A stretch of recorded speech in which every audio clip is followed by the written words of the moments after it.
de desfătare trupească biologică.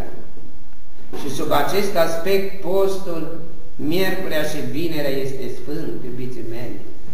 Fără de miercuri și vineri nu intrăm în Împărăția lui Dumnezeu.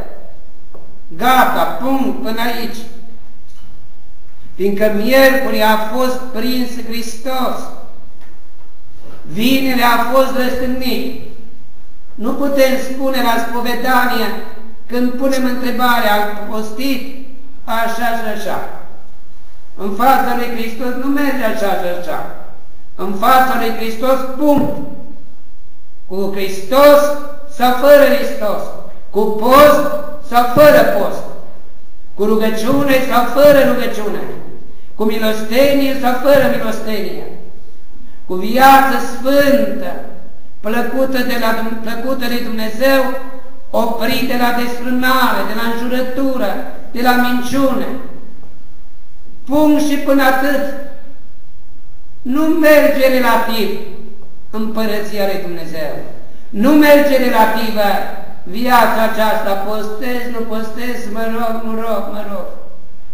Nu, iubiții mei, sau cu Domnul, sau cu bogații, sau cu săracii, sau cu cei înțelepți. Se pune întrebarea, oare bogații se vor mântui? Sigur că se vor mântui.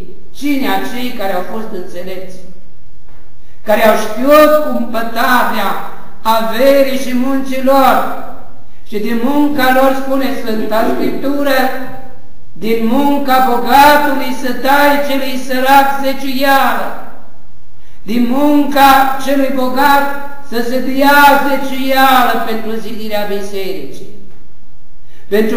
din munca bogatului să se dea celor văduvilor, din munca bogatului să se dea copilului orfan.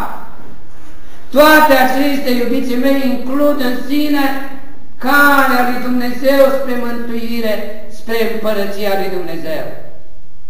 Nu mergem în relativitate spre mântuire.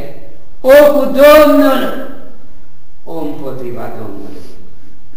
Spune Apostolul Pavel, spune Apostolul Ioan în cartea Apocalipsei, prin glasul Mântuitorului, sau calzi sau fierbinți, căldicei sau reci nu intră în Împărăția lui Dumnezeu. Aceasta este, iubiții mei. Nu este suficient că venim, ne spovedim, ne împărtășim. De aici trebuie să punem un început bun. Doamne, până aici am fost un bețiv, un desfrânat, un bogat nemilostiv, rău, încărnat cu toate patimile și poftele trupului care mi-am desfătat viața. De acum, Doamne, cum spune Sfântul Ambrozie, ajută-mi, Doamne, de astăzi, sau Sfântul Siluan Atonitul, de acum înainte vreau să viețuiesc cu Hristos, să rup legătura cu păcatul care este moarte. Și sub acest aspect, iubiții mei, ne vom ridica și noi în picioare, ne vom ridica pe calea cea strâmtă, că strâmtă este calea care duce la Împărăția lui Dumnezeu și largă este poarta care duce la pierzare. Să căutăm pe această alee strâmtă și întortocheată, care este spre Sfânta Biserică și porțile ei se deschid și ne cheamă Hristos să venim la El, să cinăm cu El, să stăm de vorbă cu El. El va fi cu noi și noi vom fi cu El. Amin. Slavă Tatălui și Fiului și Sfântului Duh. Amin.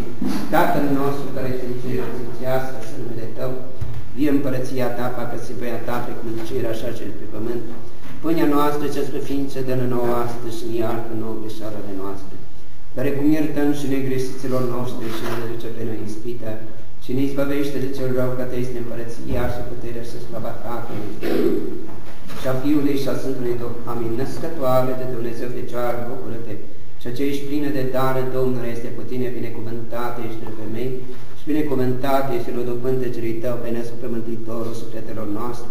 Prea Sfântă Mare Maică lui Dumnezeu, roagă-te pentru noi păcătoși, acum și ceasul morții noastre, nădejde-ne este Tatăl, scăparea Fiului, acremântul Duhului Sfânt, treme Sfântă, slavă ție Dumnezeu și Maica Domnului să primească Sfintele rugăciuni, să vă binecuvinteze Bunul Dumnezeu, să vă ajute și să ne ajute pe toți să putem posti postul, să ajungem marele praznic al nașterii Domnului Iisus Hristos, ca Hristos cel născut din peștera din Betleemul Iudeii, să se renască în sufletul nostru, în viața noastră și în trăirea noastră.